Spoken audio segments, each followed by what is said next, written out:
Mana sürprizim, mana sürpriz.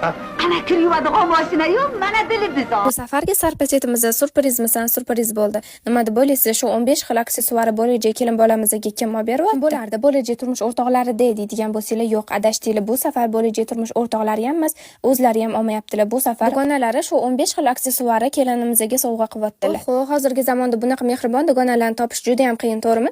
Men ketishlari bo'yicha oldingi sarpasetlarim obzorlarini dugonalariga tashab, son bilan shunaqa bir sarpaset yasatamiz deb niyat qilgan ekanlar. Dugonalarni to'ylari birinchi botgani uchun ularga to'yini sifatida $100 oshiqli sarpasetimizni sovg'a qilyaptilar. To'g'risini aytsam, shu sarpasetimizga buyurtma olishim bilan yo bir kun yo 2 kun o'tib, yana bitta qizimiz yozdilar. Dugonamga sovg'a qilmoqchiman deb, ular ham $100 oshiqli sarpaset zakaz qildilar. Uni ham obzorlarini albatta keyingi videolarda qo'yaman. Videoni o'tkazib yubormaslik uchun albatta menga obuna bo'lib qo'ying. Gaplarim tugagani yo'q. Oldingi videolarimda dugonangizga tashlang, olib bersin, dugonangizga tashlang, olib bersin degan gaplarim ta'sir qilganmi deyman. Mehribon dugonalar juda ham ko'payyapti. Agar sizni dugonangiz ham to'y yaqin, lekin sovg'aga nima berish bilmayotgan bo'lsangiz, sarpasetlarimiz menimcha ideal tanlov deb o'ylayman. Chunki qiz bolalar eng ko'p yoqtiradigan narsalardan bittasi taqimcholar deb hisoblayman. Kelin bo'lganda sizni eslab taqib yuradi. Siz bu videoni kimga jo'natishni bilib oldingiz, to'g'rimi? Shunaqa mehribon dugonalar uchun bitta like bosib qo'ying, keyin jo'natib qo'yasiz.